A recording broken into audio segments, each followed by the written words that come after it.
Good afternoon, and thanks so much for joining us on our Career Connections with Early Childhood Education. My name is Lori Gentile, and I will be your host today. Before we get started, I just have a couple of housekeeping items. First, this webinar is being recorded, and we will send a link to the recording as well as all of the materials that you see this afternoon to everybody who registered or attended the webinar. So look for that in your email over the next day or so. Also, because it's in webinar format, all of the lines are muted, but we really want to hear from you. So if you look at the bottom of the screen, you'll see a box labeled Q&A. And as you think of questions, just pop them into that Q&A box. We're going to reserve about 10 minutes at the end of the presentation for questions. So if you're like me and you're going to forget your questions, just type them in as we go along, as you think of them.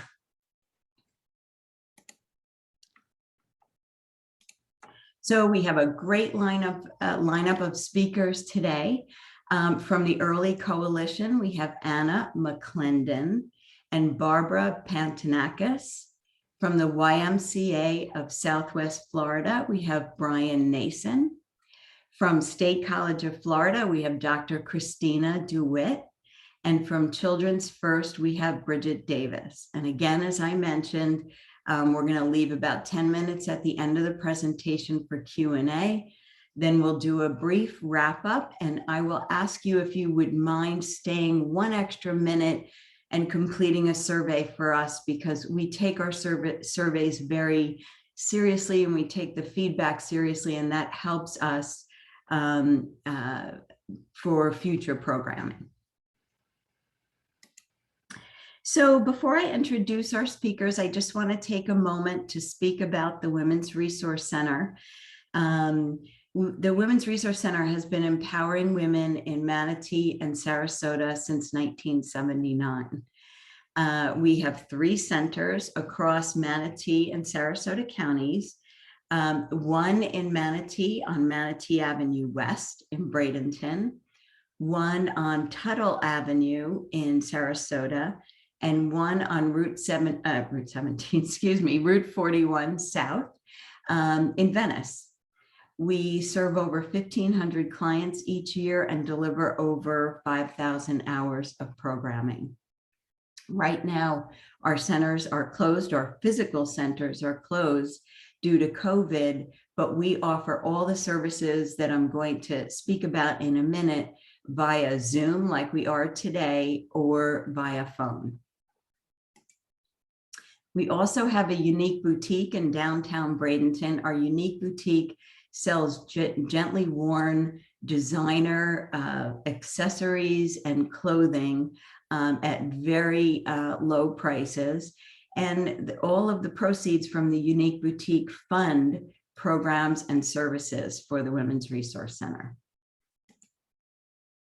So all of our programs here at the Women's Resource Center are offered to our clients either at a very low cost or at no cost. And it really all starts with resource advising. So we like to feel like we're the place that any woman can come, pick up the phone for whatever reason, and they can have a friendly voice on the end of the phone that can either help them with something we do here at the Women's Resource Center or refer them to one of our community partners. We offer mental health counseling, career services, which I'll speak a little bit more in a minute. Career closets. We have career closets in our Sarasota and Bradenton locations, and those are open on Wednesdays from 11 to 3. And you can come in for clothing, whether it's for a job interview, your first couple of weeks for work, or for any reason at all, and those are free. We also offer all different types of workshops, like the one you're attending today. We also have scholarships, and scholarship applications open each January, as well as legal and financial consulting and education, and then wellness programs. So I'll dive a little bit into our career program since this is a career webinar. Career coaching is one-on-one appointments with a career coach. And right now, as I mentioned, they're on Zoom or on the phone. And career coaches can help you with anything having to do with your job search. So they're able to help with career discovery, resume writing, running an online job search, making the most of your network connections, to mock interviews. And it's really a customized one-on-one session. So they'll cover with you whatever it is you need to help your job search. Our career centers, of course, are closed now, but when the centers are open, clients can drop in and use our computers. They're in all 3 locations, or make an appointments for resume writing, computer tutoring, or maybe if they need help with the, uploading resumes or LinkedIn profiles. The career closet I mentioned before, and then workshops, as I said, just like what we're doing today. So now it is my absolute pleasure to turn you over to Anna McClendon. Hi, everyone. Thank you so much for being here today, and hope you all can hear me okay. We're just excited that everyone that is on this call is going to learn more about how easy it is not only to enter the field of early childhood education, but then also to learn how to climb the ladder. Yes, there is a ladder to climb. Climb the ladder and meet the people in the agencies that will help you get to where you want to be at every step of the way. I am the Director of Community Outreach at the Early Learning Coalition, known in the community as the ELC. We are a nonprofit overarching support system for the industry here in Sarasota County. So there's the family end of things where we help families find and afford childcare. And then there's the provider end of things where we help train, coach, mentor teachers and directors so that that preschool experience in that classroom is quality, enriching, and not what we call daycare, right? One of the main points as I am the lucky person to kick off today, the main points to get across is that as all of you really digest what you're about to hear and hear more about this industry, is that early childhood education is a field of professional teachers, not babysitters. And don't ever let anyone tell you any different.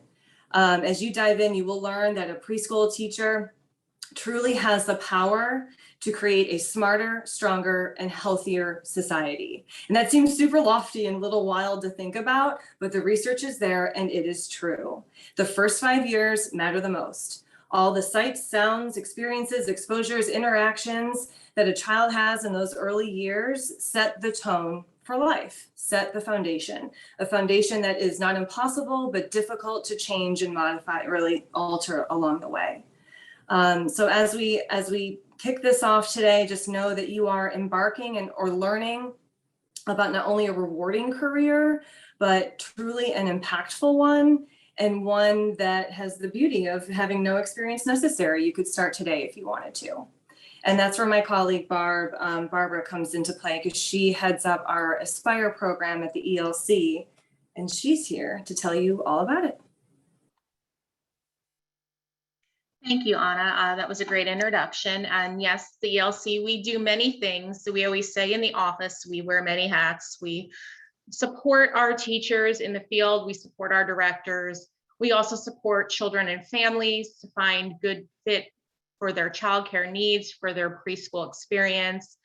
And something that we've noticed over time and more detrimental at this moment is that these quality centers, these quality sites, they really need loving, caring people who are willing to make this jump and be in this field of early education. And it is a career, and there are stages you can go through. Aspire is just maybe opening the door, that first step. So what we do with this program is that we really give you a one-on-one, as much as we can, experience with going through the training to be able to be in the classroom. It's the initial training that happens when you come in. There is no charge for the program. You get the equipment, which is a binder full of knowledge. You get the testing on site with us at no charge as well. So it really sets you up for success when you walk into one of the many quality centers that are looking for caring people to come in and to be early educators. So really, Aspire started about 7 years ago, was the first cohort. I've been involved with them for 5. Right now, we've had 3 successful groups go through with some in-person training. We didn't have a group last year due to COVID, but we're back and we're hoping to get this running for you and available as soon as next month. We're hoping for a September 13th start date for our group meeting. So we go through each module for the 40 hours, which is your initial training for early ed. We start with a group meeting, so it's nothing heavy on that first meeting. You just all come in, we sit down, we talk about the requirements for working in preschool, one of which is a background screening. So we will go through that criteria with you to show you these are the things that have to happen. Most sites, they'll send you to go get this done. It's quick and painless. It's not like it used to be. You know, back in the old days, we used to have to go and get physical fingerprints with ink and all of that. Now you can just go ahead and you go to a UPS store and you get these lovely little scans. It is 2-3 minutes tops and you're good to go. So that's something that whichever site you apply to will walk you through that process, but we do touch on that in that initial meeting. The other thing we like to do is place you, if possible, due to COVID restrictions, in a site to have a visit. So you can go through and you can see each age group that early education services. Because maybe you're thinking, oh, I'd really love to work in an infant room. And then you get to an infant room and you're like, well, maybe I'd prefer to work with 3-year-olds or with 2-year-olds. So it kind of gives you a little taste of what each class looks like. So we will set that up, if at all possible, for live and in person, as we hope to do. Beyond that, you know, we'll talk about the actual makeup of the training. We do meet for about 3 hours, 3 times a week. It depends on the size of the module. There are several modules that we go through. And again, we walk through it completely. We have a study session before each test. I'll give you some tips to go away with for studying independently, so you feel very confident and very prepared to be successful on these exams. And if you're coming from another state, this is something that is still required. You may have an associate's degree in early ed, or even bachelor's or beyond that, a master's. These are courses that are specific to the state of Florida that you need to have completed in order to work in a preschool or an early childhood center, if you will. So it's, everybody has to do it. So you're not alone. It's not just because you're just starting out in the field, even if you're coming back to the field or you've had experience in another state. This is something that we do. So our first one is really specific to rules and regulations of Sarasota County. So you will dive in for 2 meetings about what that looks like, what those questions may be, and get you really prepared. The second section is health, safety, and nutrition. We go through some items that are specific to Florida, but that are just good practice in general.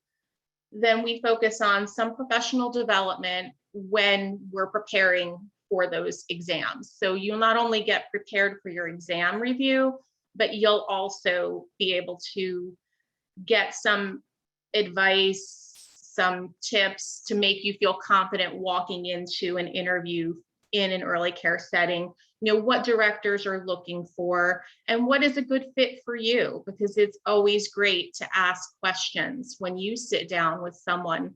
You know, there may be 6 or 7 centers that are hiring, but you know what you're looking for that fits your schedule as well. And that's one way to be in there and ask those questions. Some of the great benefits about working in this field is not only that you get to influence and impact young children in a positive way, but also you have a schedule that allows you to have time with your families. And what I've found over the years, 27 of them in early childhood, is that directors of preschools are extremely understanding. They believe in the family. They want a positive family dynamic. So it gives you that extra peace of mind when you're working in this field. After we talk about all that health and safety and you're ready to go, we have an exam, and the exams are proctored by Pinellas County. We have a proctor that we use. Very nice person, comes in, sits down, gives you a few minutes to get settled. Each exam section is about 30 questions. They're all multiple choice. And that usually you finish in ample time. They give you plenty of opportunity to really think about the questions and finish. Then after that first exam, we'll get back together. We will have a session on child abuse and neglect, just signs, things to look for, how to be vigilant in that area. You'll do some standards and core competency trainings. Those are online, but we will meet to talk about them. You'll get all set up. There's no testing or no exam for those trainings. It's just knowledge that you'll get to obtain. Extra knowledge is always good. Then we'll go into child growth and development, the first and second part. If you are coming from another state and you've had some of these courses before, this is where you may be able to take a little bit of a break. So if you've had growth and development through another entity, we can get that looked at, and they may say, okay, that we'll accept that, it will be recorded, and you won't go through that process with us. Then we will get back together and have another review, a little bit more professional development, and our second exam. So it is broken down, as you can see, that each area, we have an exam every 2 sections. So we don't want to overwhelm you. We don't want to overwhelm anybody. Testing can be a little bit unnerving, especially if you haven't had to take a test in a while and you're coming back into that kind of environment. So we want to make sure that it's very digestible and easy to go through with as less stress as possible. So then our last little bit, we'll talk about observation and screening for a couple sessions. It's really the tools that we use, the people that we contact to give those extra sets of services if they're needed, that you may see that is happening, but again, it just gives you the overview. So it's not that you're going to have to be prepared on day 1 working in the classroom to do an assessment on a child. We wouldn't want you to feel overwhelmed by that. It's not something that will happen immediate, but just gives you those things, those red flags, things that you look out for when you're working with young children. Then we will go through the special needs appropriate practice. Those are 2 meetings as well. And then it's study time again. We're preparing for the exam. We're doing some more professional development.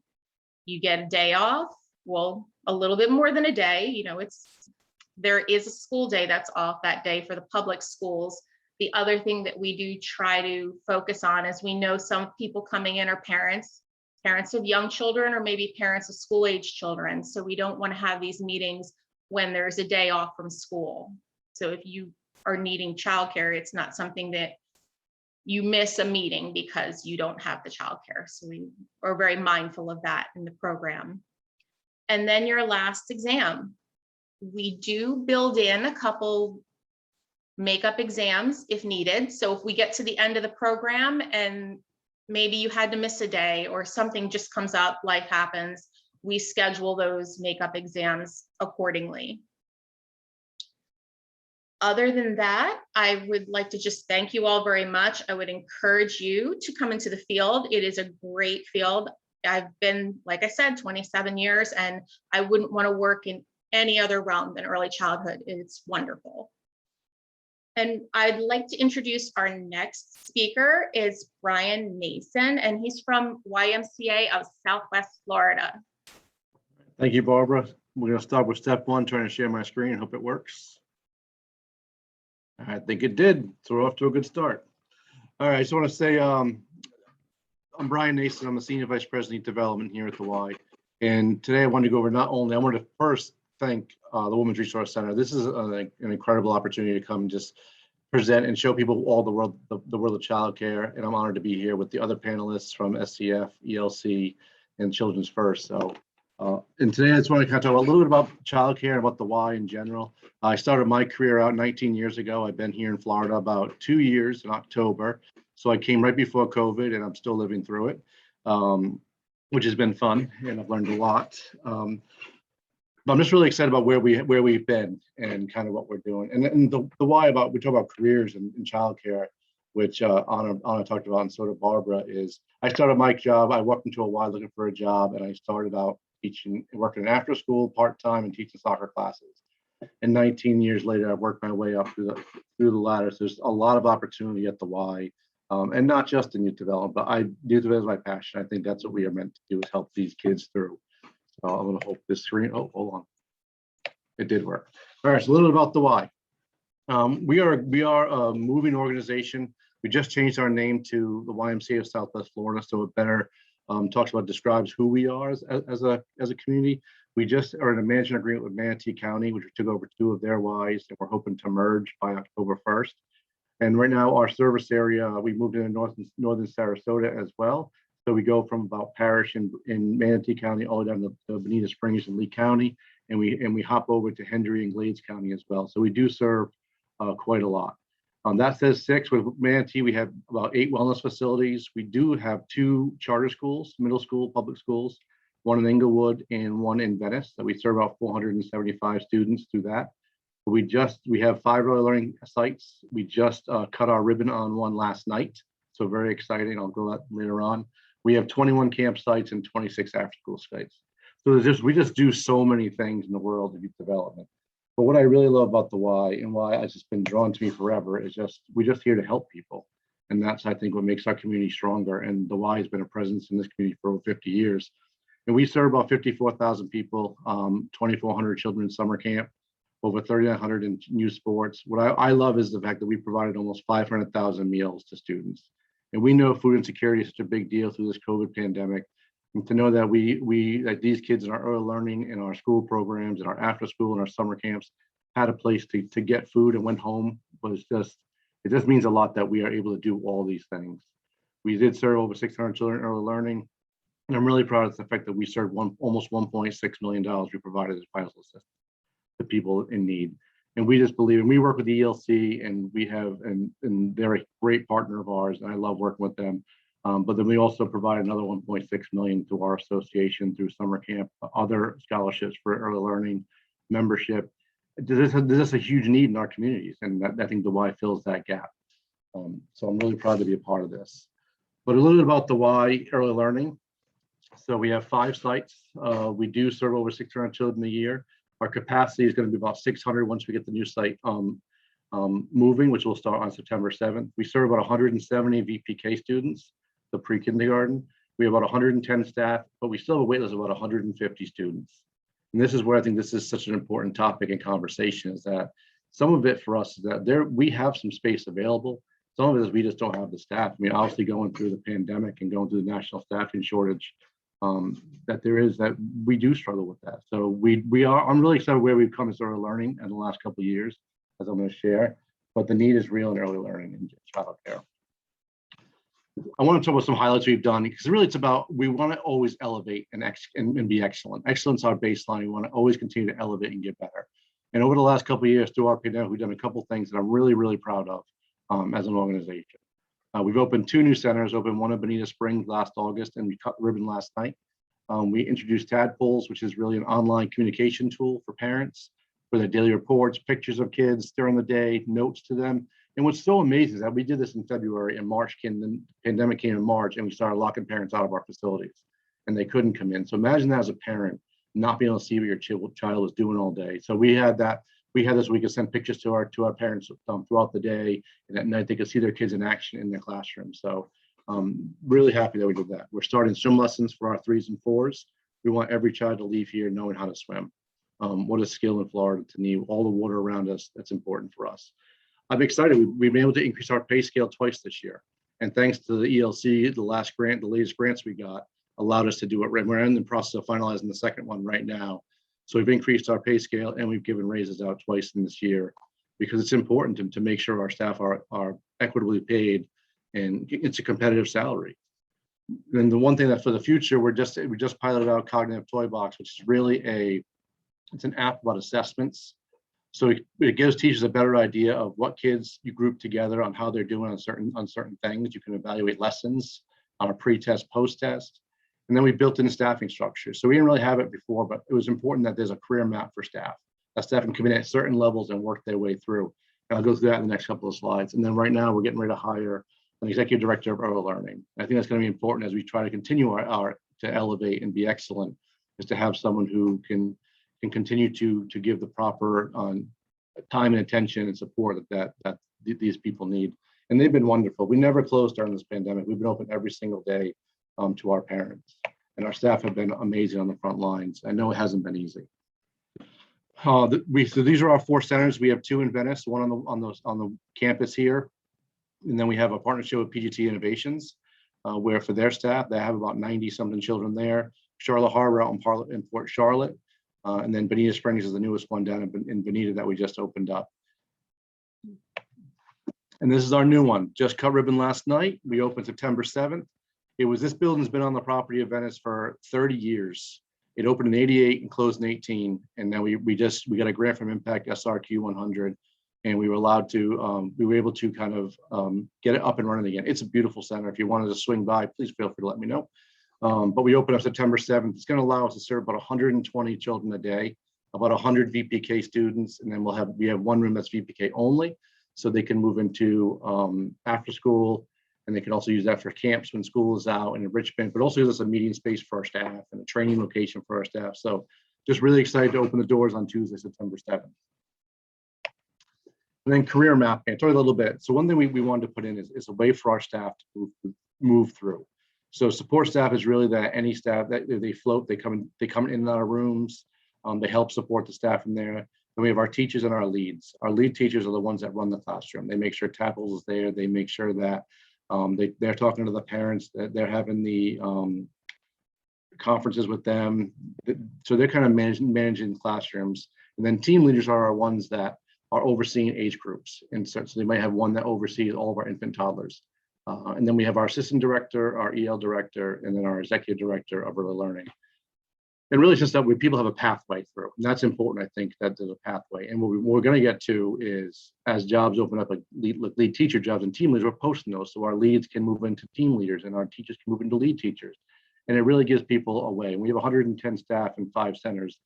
Positions will become available. And as we continue to expand and grow, those options will be there. So really excited about where we're heading in early learning. And I will go back for 1 second to say, when we talk about this is really, our assistant director at our Venice campus was a lead teacher 4 months ago. Now she's our assistant director. I started out in after school. Our senior VP of HR started out at the front desk. Our CEO started out as a camp counselor. I mean, there's so much opportunity when it comes to all these things in the Y. But then I was going through, it's funny because you work for this and you're like, oh, we have good benefits. Then you write them down like, wow, we really do have good benefits. So we have full-time and part-time opportunities.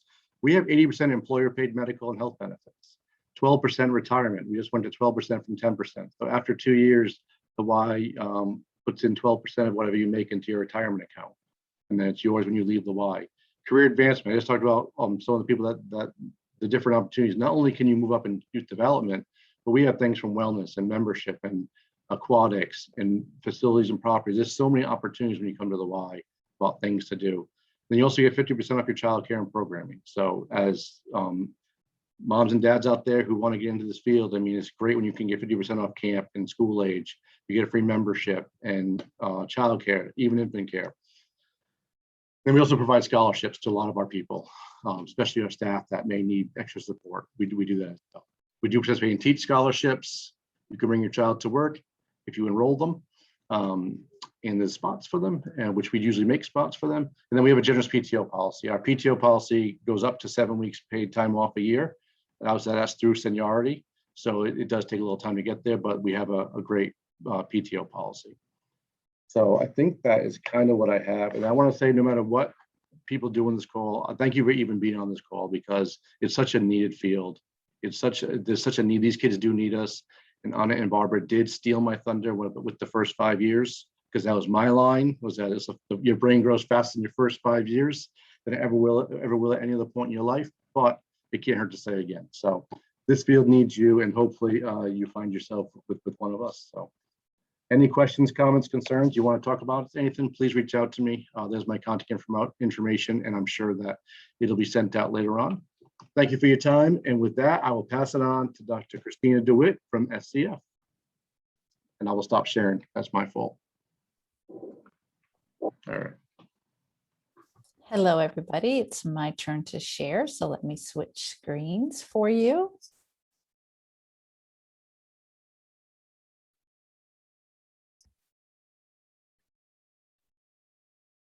That was exciting information from the previous presenters. I'm taking all kinds of notes. I hope that you are too.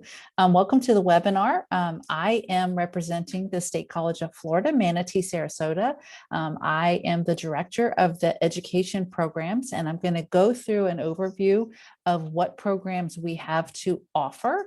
And if it's online, blended, where you can be in person or not in person, we call that blended, or face-to-face. And so we have a lot of different opportunities here for those of you that are on the call or listening to this later on.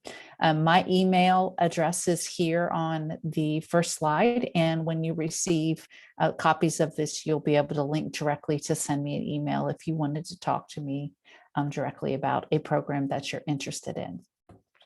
So one of the biggest, most popular calls that I receive is, I want to get my Florida Child Care Professional certification. What do I have to do? And so there are 4 courses that we offer in our associate degree program that will allow you to meet the criteria for the FCCPC. Now, in addition to that, into those 4 courses, you also have to complete 480 hours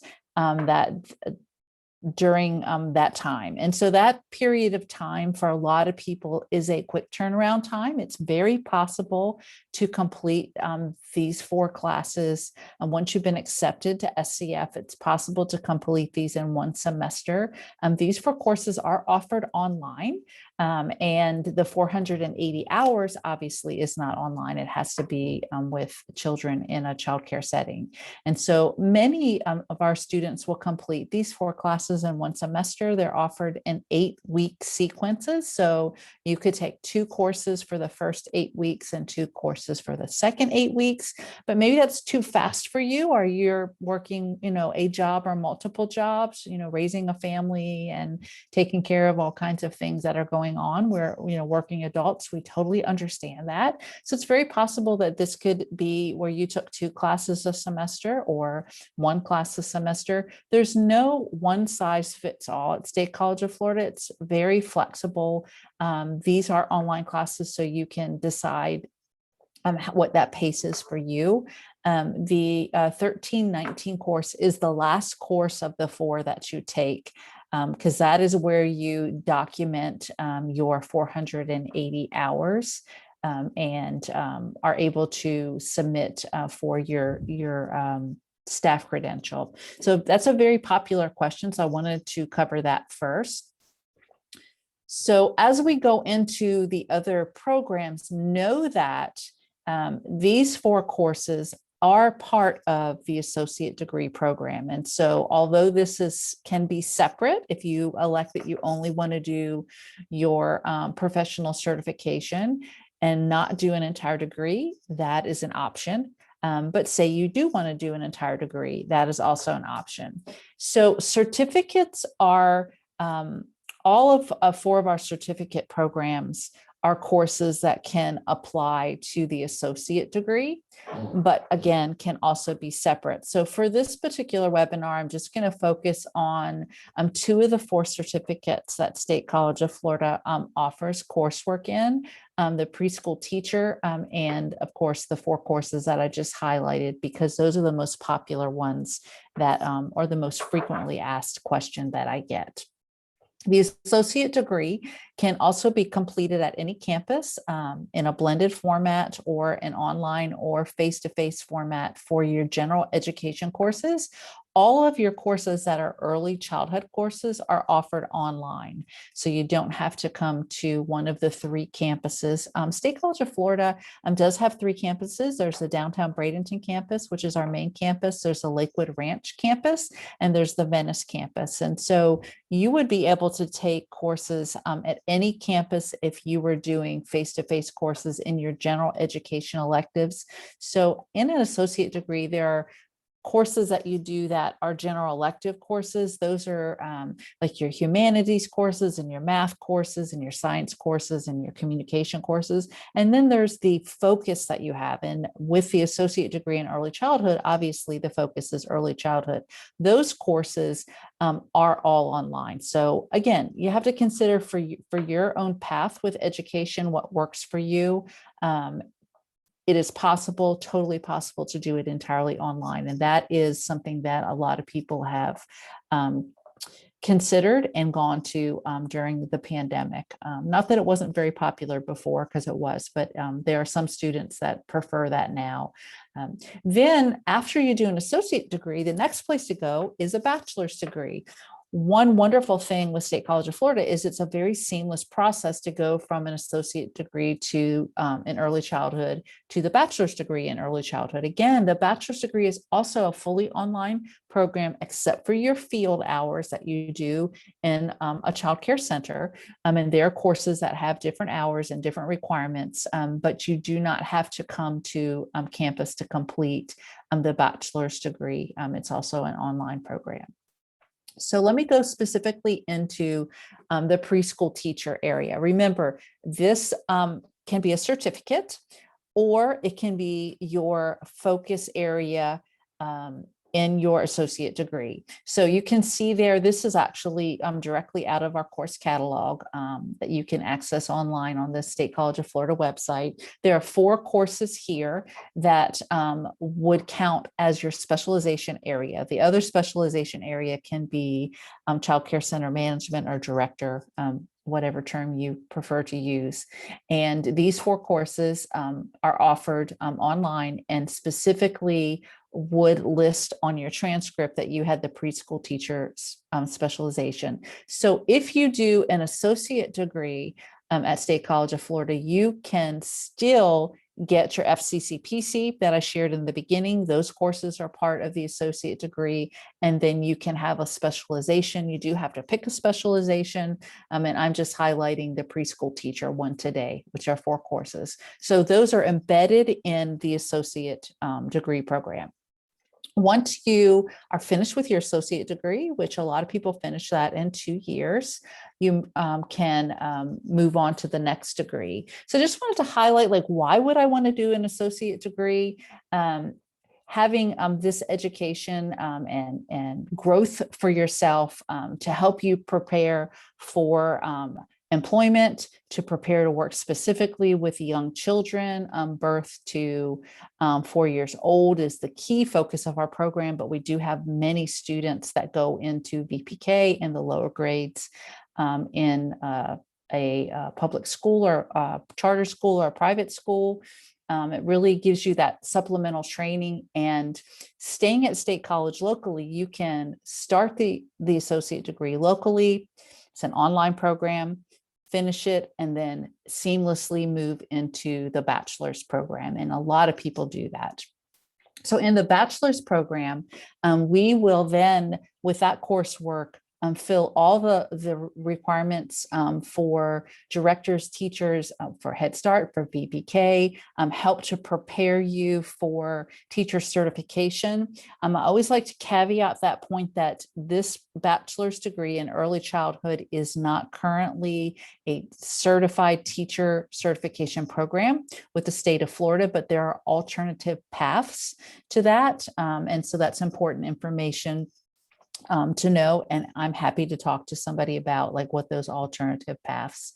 The other thing that you will find from our faculty in this program is just really that joy of learning and that joy of working with younger students and kids and babies and all of that. It's just really exciting. I have a phenomenal staff of faculty that teach these courses. In order to apply for the bachelor program, you do have to apply. And I put the dates up there for the next semesters, the spring semester 2022, which is coming soon, and then the summer semester for 2022. Very simple application, but you do have to have your associate degree completed. And that could come from somewhere else. Again, if you, like Brian said, if you came from somewhere else, or I think maybe Barbara said it in her Aspire presentation early, if you brought coursework from somewhere else, another state, then that is also looked at to see if it applies. And then the last thing that I wanted to share with you is another question that I get asked all the time is scholarships. Are there scholarships available at State College of Florida? And the answer is yes, there are lots of scholarships in many places that you can research or find out from financial aid what those are. But there's two that I wanted to mention, and this has been mentioned already, the TEACH grant.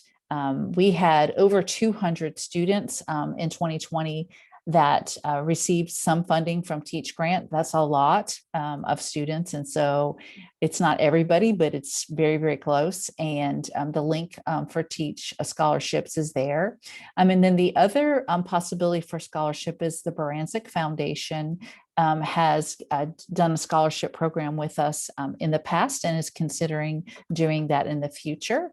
And so information on that will be shared when this contact information with the slides from this presentation and the recording of the webinar. There will be a request if you're interested in getting on the list of the Barancik Foundation, and you're interested in finding out, do I qualify if that scholarship becomes available in 2022? And we're going to start a list, and Lori will give you that information. So just two sources for scholarships. One of the things that I like to tell students is don't ever give up on yourself if you want to go to college and pursue a degree. There are many paths to do that as a working adult or not a working adult, as a stay-at-home parent, anything like that. That talk to somebody that can help guide you with making decisions. And there, if you look in the news or the press, or do a Google search or something, there are many times scholarships that do not get awarded to somebody because people don't apply or people don't know about them. So all the organizations that are represented today have mentioned possibilities of how to assist and give resources to you in the area of early childhood. And so I would just kindly pursue those and ask, how I can get assistance to do these things. State College of Florida is here to support you with your desire to do educational training formally in the associate degree, bachelor's degree, or certificate program. And again, you can reach out to me and I will hook you up with somebody on my team to provide you information. And with that said, I am going to turn it over to the next presenter. That is Bridget Davis from Children's First. And Bridget, I will stop sharing my screen. Thank you.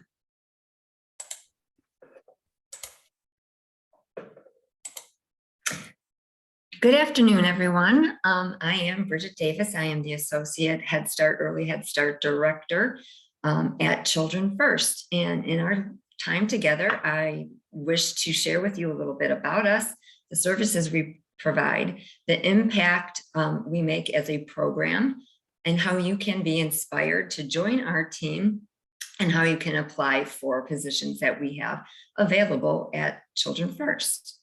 So first off, I just want to let you know our mission and history.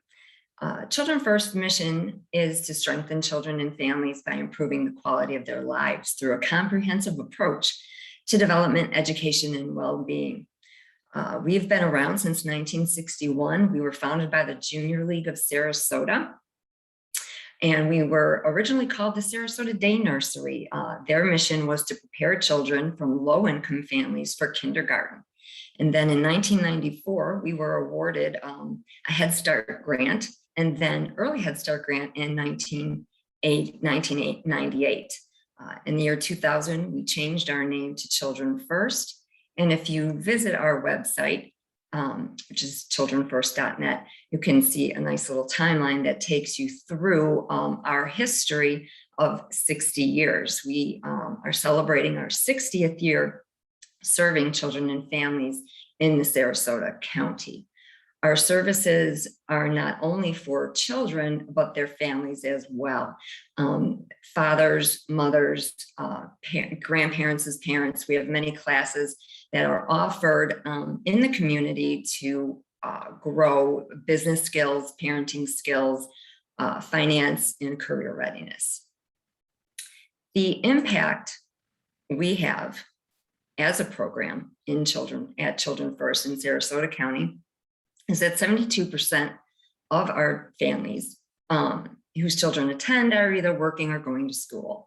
This year, we have 150 young students that are going to start kindergarten this year, and they are ready or on pace with their peers. Our students, 11% of them are diagnosed with a disability or are receiving on-site therapy to help them overcome a challenge. And we serve 50% of the nutrition a child needs while they are in our care. We provide our services through 15 locations throughout Sarasota County. Chances are, wherever you may live in the county or a nearby county to Sarasota, whether it be Manatee or DeSoto, we have sites in Venice, Northport, and we have multiple community partners within Venice and Sarasota where we offer our services to children and their families. So basically, I want to talk a little bit about what Head Start is. A little bit of history on Head Start is that it was created or developed in 1964 by President Johnson when he declared a war on poverty. The goal of Head Start is to develop a comprehensive child development program, and the desire was to help communities meet the needs of disadvantaged preschool children. It started out as a pilot program for low-income families in the summer, and the name Head Start was to give those children a head start to get to kindergarten, to be on point with their peers. And the one thing about Head Start and Early Head Start programming is that we not only offer services to children, but we understand that in order for the child to succeed, we must make certain that the family can succeed. And so we offer comprehensive services in education, health, parent involvement, and social services, all in effort to ready the child and the parent, the family, for school readiness and school success.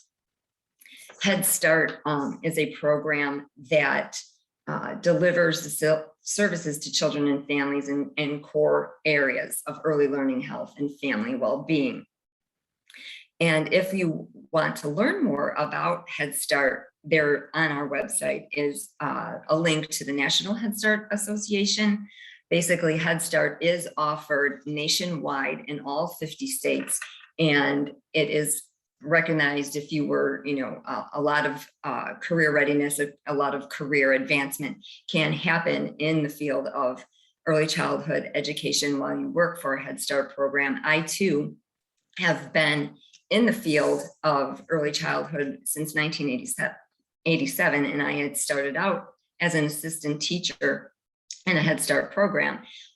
Most of my career has been in Chicago, and I came to Florida 7 years ago, where I started my career with Children First. And I too climbed up that ladder that all of my colleagues here have expressed, that there is advancement. There is a lot of opportunity in the field of early childhood, where you start in maybe at the ground level and you can grow all the way to executive, leadership, leading programs. And my whole passion has been in my career to be working with children and families in the Head Start program.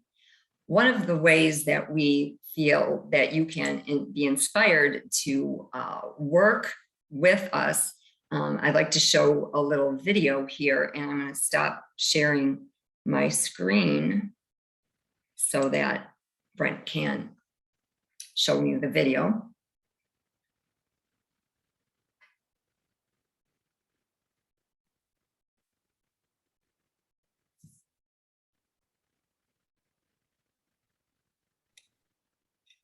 Brent, you need to unmute, please. Sorry, thank you. Life is like a book. Some chapters are sad, some happy, and some exciting. But if you never turn the page, you won't know what the next chapter holds. For the 700 children and families that attend Children First every year, their stories are just beginning. When a family walks in the door for the first time, it's very exciting because it's the beginning of a new chapter in the story of their lives. They are going to embark on the next chapter, their child being in a high quality classroom, that family advocate, getting to know the family and developing a bond of trust. They're going to embark really on a journey that many of them have no idea how fulfilling and rewarding it will be. My favorite thing about Children First is to watch these kids just thrive, especially my daughter, and she's excelling in school and she's excited to learn. So that makes me happy. The primary goal when families come to Children First is what we call kindergarten readiness. Children get a breakfast, lunch, and a snack daily, which enable our children to be able to learn during the course of the day. Our children are going to learn their numbers, letters, and how to make friends, and that's going to get them ready for their next chapter. And Children First isn't just for kids. We also work with families to help them gain confidence and reach their goals. After Braxton's father and I split up, it was a very toxic situation. So coming here, having our family advocate, it really has built our relationship back up to a positive, healthy, thriving co-parenting situation. I started off at Children First as a parent. My son was in early Head Start, and I found out that he had autism, and he's doing phenomenal now. It was because of all the education I gained that made me want to work with Children First. I'm actually a family advocate now. My future was pretty shaky, and I was homeless. And so it means a lot to me that I can help. And if it wasn't for Children First, I would never know that that's what I wanted to do, and that's my passion.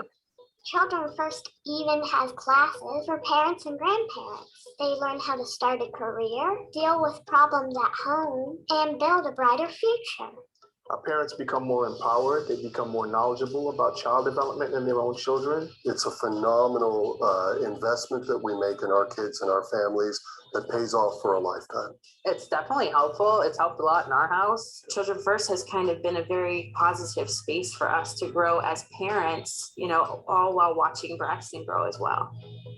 And we believe there's one thing all of our families need in their stories, and that's love. When I walk into Children First, I feel love. Being a part of Children First family makes me feel loved. Love is critical. The families understand that we accept them for where they are, and we will show them support, and we will show them love as we walk down the path of success with them. With love and support from Children First, so many families are moving toward the happily ever after they deserve. Children First represents hope. It's a way that parents and families can rewrite their stories and start new and realize that they have the power and the confidence to better themselves and be successful in life. They become the ones who tell their own story. They're the ones whose children will have a different life because of the investment that we made at the front end. Because of Children First, the story of Braxton has turned out a lot better than it could have. I'm just really grateful for Children First and everything they've done for me and my family and my daughter. We are grateful to our many supporters who help Children First change lives every day. Thank you so much for being a part of the Children First story. Thank you so much for being a part of our story. Thank you. Thank you. Thank you so much. Thank you for being a part of our story. We love you. Okay. I'm just going to go back to share the screen to show you and wrap up that we have multiple positions available under the Head Start umbrella. We have entry-level positions where you only need to have a high school diploma and the 45 hours that my ELC colleagues spoke about. And we also go all the way up to teachers where you would need a bachelor's degree, and we have scholarships for that. As Dr. DeWitt had explained, we have a partnership with SCF, and a lot of our staff do attend SCF to get their degrees to become teachers and go further up that ladder. We also have family advocacy positions, management positions, and the way that you would apply is to go here on our website. We post all of the open positions. If you need to apply through the website here, if you need a paper application, you can click here. You will find all of the positions that we offer right now or that we are looking to fill right now in this tab, and it takes you directly to our electronic application where you can apply, and then we go from there to process to interview. So with that, I will stop sharing my screen because I know we are short on time, but thank you. Great. Thank you, Bridget, and thank you everybody else for those wonderful presentations. What so informative. We do have a couple of minutes for questions, and we had a lot that did come in. If we don't get any of them answered, I will track down these answers for you and we'll send it out with the rest of the replay information. So the first question is it reasonable to think someone could complete the training while working a full-time day job? And I believe that question was directed to Aspire. If you're working full-time during the day, currently we wouldn't be able to do that because the class meets Monday, Wednesday, and Friday in the mornings. They could work around that if possible, if you have an employer that's willing to let you work a longer day on a Tuesday, Thursday. It is only about 2.5 to 3 hours per meeting. So even going in after that, we've had participants in the past who worked in the healthcare field. Maybe they were a CNA and they've kind of arranged their schedule to go in a little bit later on those couple days. It is just about 10 weeks, so it isn't forever. So that may be something you could put out there, that it's a temporary thing. But unfortunately at this time, because it's so comprehensive and we're with them every step of the way, it is in seat and it's during the day. We talked about offering in the evening. However, there just aren't enough hours in the evening. We wouldn't want to keep people away from their families until 10 p.m. at night, 3 days a week. So unfortunately, it could be done. It may be a little bit more difficult. And while I have you, is this training held on a rolling basis, or are there specific start dates? There are specific start dates, but we tend to offer 3 times a year back to back. So say the first one that we're trying to start up here is in September. say by the end, maybe you think, oh, well, I can adjust my schedule. There'll be another one in the spring and there'll be another one in the summer. So it will continue throughout. Okay. And where are they held typically? They were held up at the 17th Street location in one of our other buildings on the campus. Currently, due to COVID, they're not open for us to use their space. However, we do have a training space that we are going to use if possible. If people are willing to come in, we will social distance, we will wear masks. And it is on Honore off of Clark Road in Sarasota. So it's a little bit further south, but it could accommodate the group, the 3 mornings a week. It's just unfortunate that at this current time, we're not able to use the 17th Street location due to COVID restrictions. However, if that is lifted by the spring session, then we will be offering at 17th Street as well.